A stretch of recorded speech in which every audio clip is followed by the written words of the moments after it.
हमारा आज का जो सिद्धांत है वो है मरे या मुरे का स्थिर स्थल सिद्धांत। इनका मानना था कि स्थिर स्थल मतलब ऐसा नहीं कि स्थिर हो जाए, स्थिर ऐसा कोई जगह नहीं है। देखिए हमारी पृथ्वी भी स्थिर नहीं है तो हम कैसे कह देंगे, लेकिन इन्होंने कुछ उदाहरण दिए थे कि जैसे हमारे धरातल पे विभिन्न आकृतियां देखने को मिलती हैं, ऐसी ही सारी आकृतियां समुद्र के अंदर भी होती हैं। मान लीजिए ये हमारा स्थल है, ये स्थल है, ठीक है, और ये अपना हो गया सागर तल, ठीक है, ये पानी भरा हुआ है।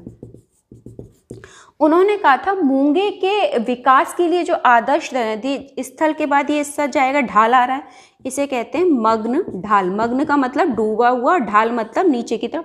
उसके बाद ये आकृति थोड़ी कैसी से समतल कर, तो इसे कहते हैं चबूतरा, ठीक है। ये हो गया चबूतरा बना हुआ, ये हो गया ढाल, पहला दूसरा। तीसरी, कई बार इसमें थोड़ी ऊंची निक्षेपण के कारण आकृतियां बन जाती हैं, गोयाट, गोयाट। और कई बार समुद्र में क्या होते हैं, विशाल विशाल ज्वालामुखी होते हैं, ठीक है, ज्वालामुखी क्षेत्र या मुख, ठीक है। ये चार चीज की हम बात कर रहे हैं, 3-4।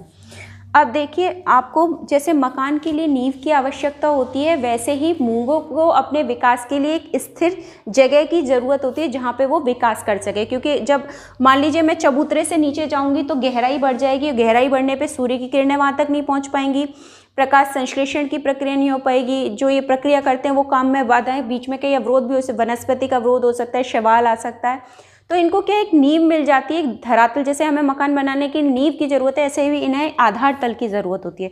तो ये कहाँ कहाँ विकसित करते हैं, मग्न ढाल पे, चबूतरों पे, सागरीय चबूतरे, गोयाट पे कई बार, और कई बार है ज्वालामुखी क्षेत्र पे। अब इनको क्या भरी भराई नींव मिल गई मान लीजिए, तो इनको यहाँ से जो विकास करते हैं, मान लीजिए मैं इस क्षेत्र की बात करूँ, यहाँ से विकास करते हैं, यहाँ तक आते आते में कितनी प्रक्रिया है, कई तो बीच में ही मर जाते होंगे। अब उनको इतनी लंबी दूरी ना तय करके उनको ये पता है कि ये ज्वालामुखी फट चुका है, अब इसमें से कुछ नहीं, शांत हो गया, ठंडा है, तो मुँह क्या है, एक कठोर जगह मिल गई। अब वो यहाँ से विकास करना शुरू करेंगे तो ज़्यादा मात्रा में विकास कर जाएंगे, और उनको जो नींव की ज़रूरत थी वो ऑलरेडी उन्हें भरी मिल गई। इसकी वजह से वो क्या करेंगे, ऊपर की ओर धीरे धीरे विकास करेंगे। तो ये स्थल है, यहाँ पे अगर विकास करेंगे तो डिस्टेंस पे बढ़ते जाएंगे तो विकास की प्रक्रिया क्या होगी, तीव्र होगी। क्योंकि जो काम वो यहाँ से करते तो ये काम तो इतना टाइम तो उनका बच गया ना। अब वो विकास करके कहाँ आएंगे, ऊपर ही तो दिखाई देंगे, हमें जल के ऊपर दिखाएंगे, तभी तो हम अवरोधक प्रवाल भित्ति है, तटीय प्रवाल भित्ति है, या वलयाकार प्रवाल भित्ति है, तभी तो बताते हैं कि हमें ऊपर संरचना, तो वो जल्दी ही संरचना हमें कहाँ दिखाई देने लगेगी, जो सागर तलीय उसके ऊपर हमें दिखाई देने। गोयाट में भी सेम कंडीशन होगी, उठा हुआ भाग होता है, यहाँ से विकास करेंगे तो ये छोटा क्षेत्र होता है तो कम मात्रा में मूंगे होंगे। चबूतरा सबसे बड़ा होता है, वैसे तो मैदान बहुत बड़े होते हैं, लेकिन समुद्री चबूतरे की बात करें तो बहुत सारी मात्रा में मूंगा क्या करेगा, नींव मिल गई, इसके ऊपर डेवलप करता जाएगा, डेवलप करेगा तो फिर जल्दी ही कहाँ पहुंच जाएगा, समुद्र की सतह पर, प्रकाश संश्लेषण की प्रक्रिया में कार्य करेगा। इसी वजह से जब देखिए मूंगा प्रकाश संश्लेषण प्रक्रिया में अवरोध उत्पन्न होता है तो सफेद रंग का बनेगा, लेकिन प्रकाश संश्लेषण की प्रक्रिया और रासायनिक प्रक्रिया सही हो तो लाल रंग का, हरे रंग का, बैंगनी रंग का, मैंने आपको बताया था उस प्रकार। ऐसे ही मग्न ढाल पे, तो मग्न ढाल तो बहुत छोटा सा हिस्सा होता है तो वहाँ पे कम मात्रा में करेंगे। तो तट के पास ये तटीय प्रवाल भित्ति देखिए तट के नजदीक बन रही है तो धीरे धीरे डेवलप करेंगे यहाँ तक।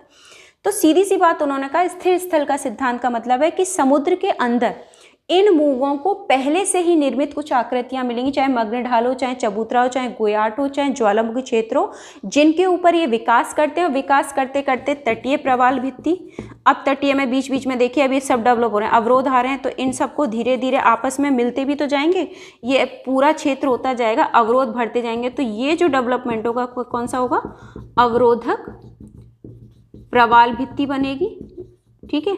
और ये तो मैं आपको सामने की स्थिति, पीछे भी तो यही प्रक्रिया, इस स्थल के ऐसे घूम के आएंगे यहाँ से, तो यहाँ पे भी तो प्रक्रिया काम करेगी। तो वो जो प्रक्रिया धीरे धीरे धीरे धीरे डेवलप होते होते, अब मैं इसको जोड़ती जाऊँ, मान लीजिए आपस में मिलते जाएंगे, विकास करते जाएंगे, और इसी दौरान इनमें क्या होगा, अपक्षय अपर्दन तरंगों के द्वारा टूट फूट हो रही होगी, जो ये कोरल पॉलिप है वो भी तो मर रहे होंगे, तो उनके अस्थि पंजर कहाँ गिरेंगे, यहीं आके तो गिरेंगे। यहाँ गिरेंगे तो वो धीरे धीरे क्या करेंगे, इसमें चूने की मात्रा को बढ़ाएंगे। चूने की मात्रा के साथ साथ इस क्षेत्र में क्या होगा, उनके निक्षेपण होगा। निक्षेपण से क्या होगा, इसकी भी नींव भरेगी और ये इसके ऊपर जो जीवित मूंगे हैं वो आके, मैंने हमेशा कहा था जब एक मूंगा मर जाता है उसी के ऊपर आके दूसरा मूंगा अपना कार्य करना शुरू कर देता है। तो ये धीरे धीरे कार्य करना शुरू करेंगे तो ये बीच के अवरोधें क्या होने लगेंगे, भरने लगेंगे और भरते भरते किसका शेप ले लेंगे, अपने, मैंने आपको जो आकृति बताई थी एटॉल का, क्योंकि ये तो सामने का है, पीछे भी तो ये प्रक्रिया चल रही होगी, तो आकृति क्या बन जाएगी, एटॉल की। तो इनका सिद्धांत तो और भी ईजी है। वो तो कह रहे थे सब चीज़ धस रही है डार्विन, और इन्होंने कहा कि समुद्र के नीचे पहले से ही उन्हें नींव भरी मिलती है मग्न ढालों के रूप में चबूतरे, और ये उन्हीं क्षेत्रों में विकास करते हैं जहां ऐसी स्थलाकृति पाई जाती है। तो ये था मुरे का स्थिर स्थल सिद्धांत। इनका सिद्धांत जो आया था ये आया था 1880 में, 1880 में आया था। और स्थिर स्थल सिद्धांत मुरे के अलावा देखिए इनके जो समर्थक थे वो थे आगासीज, गार्डनेर। इसके समर्थन की बात करूं, समर्थक, इसके समर्थक थे आगासीज, गार्डनर। ठीक है, ये आपको कई बार पूछ सकते हैं कि स्थिर स्थल सिद्धांत, जैसे ऑब्जेक्टिव में क्वेश्चन आ जाए, स्थिर स्थल सिद्धांत के समर्थक कौन कौन थे, तो इसलिए मैं आपको ये बता रही हूँ। गार्डनर थे, रीन, हार्टनर, ये इसके स्थिर स्थल सिद्धांत के समर्थक थे। ठीक है, इसमें दो चीज़ आपको ध्यान रखनी है। जब इन्होंने अपना ये सिद्धांत दिया तो इन्होंने प्रवाल भित्तियों का निर्माण महासागरों में जो स्थित निम्न चबूतरों के ऊपर होता है, पहली बात तो ये बताई थी। और दूसरी बात मैं बता देती हूँ, दो जो चीज़ें थी, ये तो मैंने आपको डायग्राम से समझाया, लेकिन इनके सिद्धांत में इन्होंने दो बातें कही थी। ठीक है, इनके सिद्धांत पे जो दो मुख्य बातें थी वो एक तो ये कि प्रवाल भित्तियों का निर्माण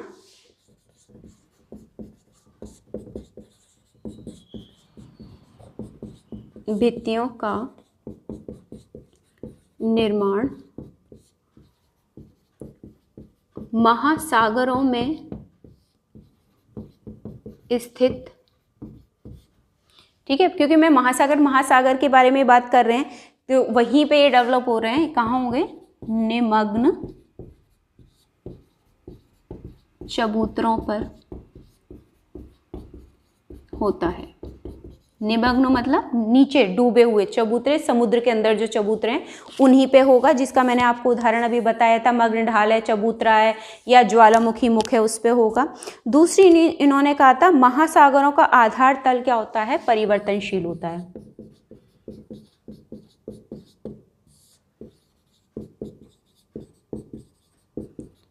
आधार तल परिवर्तनशील होता है। ये आपको दो पॉइंट ध्यान रखने हैं इस पूरे सिद्धांत को, इसी में पूरा आंसर आपको मिल जाएगा। और मैंने इसीलिए डिस्टेंस करके लिखा है कि आपको क्लियर समझ में आना है। इनका मानना था कि प्रवाल की जो गहराई है होती है वो 55 मीटर तक, मरे का मानना था कि प्रवाल 55 मीटर की गहराई पर विकसित होते हैं। ये किसके सिद्धांत के अकॉर्डिंग बता रही हूँ, मरे के, सभी के नहीं, मैं मरे के सिद्धांत के अकॉर्डिंग बता रही हूँ कि 55 मीटर तक होती है। और महासागरों की बात करें तो महासागरों के अंदर 60 मीटर से कम गहराई पर अनेक, जो महासागरों की बात करें 60 मीटर से कम गहराई पर क्या मिलते हैं, मग्न ढाल। मैंने आपको पहले ही बताया था, सागरीय चबूतरे, ज्वालामुखी, शंकु, ये आकृतियाँ मैंने कैसे उनके ऊपर ही मूंगा डेवलप करता है ये मैं आपको डायग्राम के द्वारा समझा ही चुकी हूँ। ये मिल जाते हैं, कई पठार भी मिलते हैं, शंकु हैं, पठार हैं, ये आकृतियाँ जब उनको नींव बनी बनाई मिल जाएगी, आपको मकान बनाना है और आपको नींव का काम दे दिया जाए तो टाइम लगेगा ना। अब नींव आपको बनी बनाई मिल रही है तो आप विकास ऐसे ही इनके लिए ये इनका नींव का काम करते हैं और उसी के ऊपर ये निर्माण का काम करने लगते हैं। ठीक है, इन ऊंचे भागों का जब ये बने हुए हैं तो उनमें क्षरण भी होगा, मतलब टूट फूट, ये जितने भी क्षेत्र इनमें भी टूट फूट होती है, क्षरण होता है। टूट फूट होके तो इनका मलबा भी तो कहीं इकट्ठे होगा, मैं बार बार कह रही थी टूट फूट होके सागर के पास ही इनका मलबा भी इकट्ठा होने लगता है। तो नीचे भागों में क्या होगा, वो टूट के निक्षेपण होगा और निक्षेपण होगा तो प्रवाल स्थल रूपों के निर्माण के लिए आधार का निर्माण हो जाता है जिससे, और इन्हीं के ऊपर क्या होता है, प्रवाल विकास शुरू कर देते हैं। जो भित्ति का विकास होता है वो होता है जल की ऊपरी सतह तथा बाहर की ओर। मैं बार बार कह रही थी सबसे पहले तट के पास जो आकृति मैंने आपको ये स्थल बताया था, तो पहले तट के पास होगा, फिर थोड़ी डिस्टेंस पे होगा, दोनों जुड़ती जाएंगी तो कैसी आकृति बनती जाएगी, वलयाकार। तो ये डायग्राम पहले ही बता दिया, इसमें जो इम्पोर्टेंट पॉइंट्स थे वो यही हैं कि इनके ऊपर होगा, इन पे जो क्या होगा, इनका क्षरण होता है, क्षरण होने पर निक्षेपण होगा, वहीं पर क्या होगा, प्रवाल विकास करेंगे। ये आपको ध्यान रखना है। क्षरणों के मलबा जहाँ इकट्ठा होगा तो वही नींव के लिए सामग्री मिल गई, वहीं से व्यवहार को। दूसरा इसका उदाहरण उन्होंने ये भी बताया था कि जो वलय निर्मित होता है, वलयाकार, वलय के जो भीतर छिछला लून, भाई जब मैं आपको कह रही हूँ कि बार स्थलीय क्षेत्र है, पहले तटीय फिर अवरोधक, फिर ये आकृति वलयाकार बन जाएगी ऐसे, तो इसमें क्या बढ़ जाएगा, पानी, समुद्र का पानी आ जाएगा, तो इसमें क्या बन जाएगा, लैगून का निर्माण हो जाएगा। और लैगून मैंने आपको बता ही दिया है, एक पर्यटन स्थल है, बहुत ही खूबसूरत झील होती है। लैगून एक तरीके की झील होती है और इस झील में क्या होता है, जो प्रवाल डेवलप हो रहे थे अब मरेंगे तो मरने के बाद वो इसी झील के आसपास ही गिरेंगे, उनका भी निक्षेपण होगा। तो इस वाली लैगून झील में कैल्शियम की मात्रा बहुत अच्छी पाई जाती है, क्योंकि जो प्रवाल है वो कैल्शियम के, ये आपको मैंने कारण बता दिया था। तो धीरे धीरे ये सागरीय जल में घुल जाते हैं और मृत प्रवालों के घुलने से सागरीय जल में किसकी मात्रा, इस वाले क्षेत्र में कैल्शियम की मात्रा बढ़ जाती है। और इसके विपरीत भित्ति के बाहर की ओर बात करें तो अंदर तो मर के इधर गिरेंगे, तो यहाँ तो कैल्शियम की मात्रा बढ़ जाएगी, ठीक है। लेकिन बाहर की ओर कंटिन्यू क्या कर रहा है, प्रवाल विकास कर रहा है। अंदर टूट फूट हो रही है लेकिन बाहर की ओर ये विकास करेगा तो भित्ति का आकार क्या होता जाता है, धीरे धीरे बढ़ता जाता है। तो ये था हमारा सिद्धांत है, स्थिर स्थल सिद्धांत। इसके अलावा आपको इसमें इसके कुछ देखिए पक्ष में प्रमाण भी हैं। देखिए अगर हम इनके प्रमाणों की बात करें तो अवतलन के बिना ही इन्होंने बता दिया था। इसके उदाहरण हैं जैसे अपने अरब सागर है, हिंद महासागर, प्रशांत महासागर में, तीनों में इसके उदाहरण देखने को मिलते हैं स्थिर स्थल सिद्धांत के। और जो हिंद महासागर और प्रशांत महासागर में धाराएं चलती हैं वो ज्वालामुखी द्वीप और शिखरों के जो जलमग्न चबूतरे हैं वो उसका उदाहरण भी स्पष्ट करते हैं कि हाँ वहाँ ऐसी प्रक्रिया देखने को। और प्रवाल सागरों में ये उदाहरण जहाँ जहाँ प्रवाल सागर हैं, जैसे आप ऑस्ट्रेलिया के पूर्वी तट की बात कर लें या हमारे लक्षद्वीप की क्षेत्र की बात करें तो उस क्षेत्र में क्या मिलता है, कैल्शियम की मात्रा समुद्री जल में ज़्यादा देखने को मिलती है।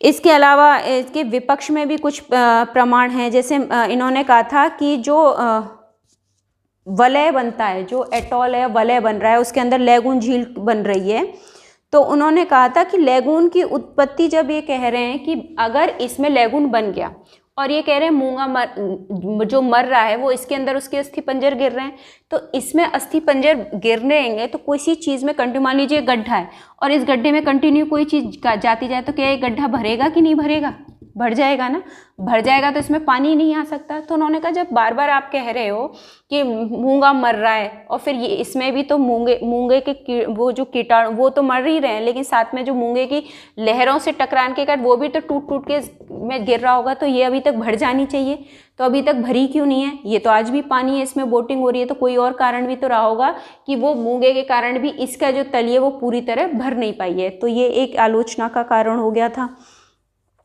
दूसरी बात इन्होंने कही थी कि प्रवाल वलय की उत्पत्ति सागर तल से 25 से 55 मीटर के नीचे जो है, मैंने आपको कहा था 55 मीटर की गहराई पे इन्होंने एक उदाहरण दिया था, वहीं पर होता है।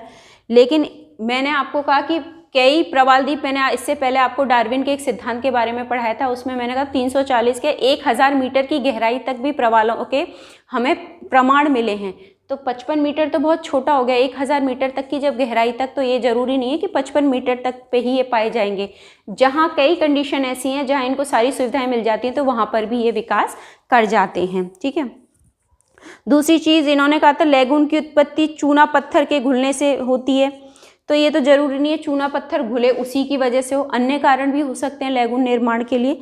तो इसी कारण इनके सिद्धांत की कुछ क्या हो गई, आलोचनाएं हो गई थी। इसके अलावा इन्होंने एक चीज और कही थी,